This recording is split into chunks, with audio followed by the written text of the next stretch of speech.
Ito mga bossing, update ulit tayo sa ating mini mansion. Yan, nagtatiles na si Paring Dudong. Paring Dudong, shout out! Yun. Yan na lang po mga tabi. Simple yung kwarto, mga gilid-gilid na lang po.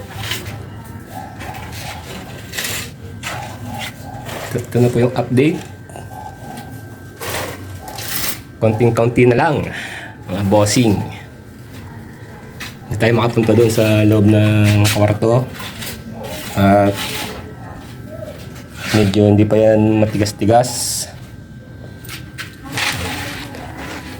Si Busing.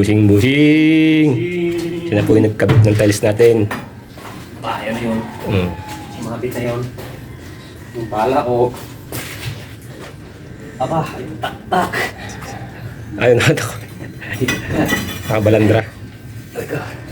Yan, papalang na yan. Tak-tak. Yan mga bossy, update ulit tayo sa ating mini mansion. Yan. Bali ito mga boss ay nalagyan na ng tiles. Yan. Una ang tiles dito sa mini salas natin. Basta bali na yan. Skim coat na rin. Yan. Ito na lang kaunting ito. Tapos yung harapan may konti pang palitadahin. Ito pa nga pala, tanggal na yung din yung kahoy.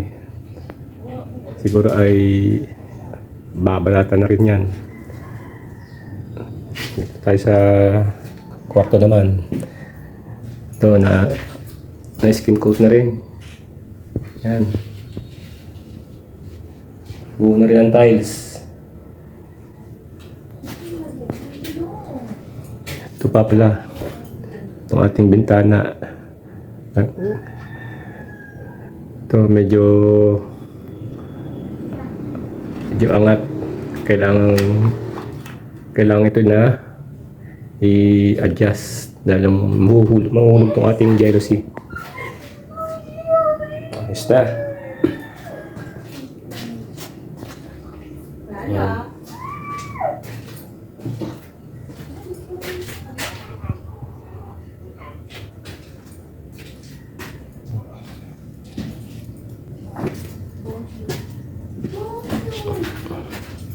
Ito pa pala, hindi pa napalitadahan.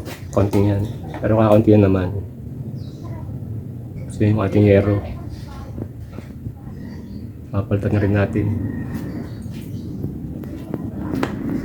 Ito lang ang problema,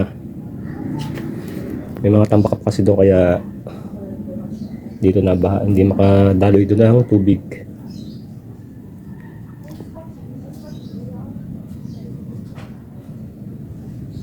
Marami pa rin tambak. Ito nga pala yung labas. Ito yung harapan. Hindi pa rin lalagyan ng bintana. Dali na yan. Yun lang mga bossing. Yan, kalat pa. Dito na mapasok yung washing machine. At kasi kanina ay doon naghalo. May ginawa kasi doon yung Poso Negro.